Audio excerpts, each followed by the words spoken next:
Pemirsa, maraknya pencurian pretime dan benda sakral di pura menjadi atensi khusus Polres Buleleng. Bahkan saat ini polisi pun membentuk tim khusus untuk memburu pelaku pencurian barang-barang sakral itu.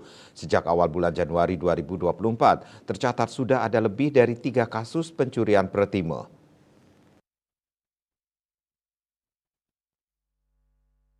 Kapolres Buleleng AKBP Ide Bagus Widwan Sutadi mengatakan tim khusus yang dibentuk akan berkolaborasi bersama dengan anggota Polsek jajaran. Kasus pencurian Pratima menjadi prioritas sebab sudah terjadi beberapa kali. Dia juga menduga pencurian di beberapa pura itu dilakukan oleh orang sama, mengingat dari aksi yang dilakukan semua menyasar uang kepeng dari Pratima tersebut.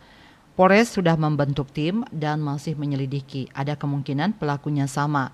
AKBP Widwan pun mengimbau kepada masyarakat dan pengurus pura untuk selalu meningkatkan kewaspadaan.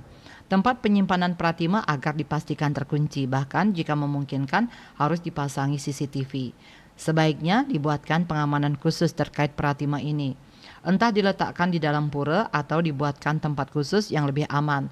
Saat digunakan saja baru dikeluarkan. Seperti diketahui pencurian Pratima terbaru terjadi di Pura Mas Penyeti, Kelurahan Banjar Tegal, Kecamatan Kabupaten Buleleng, Minggu 7 April 2024 pagi.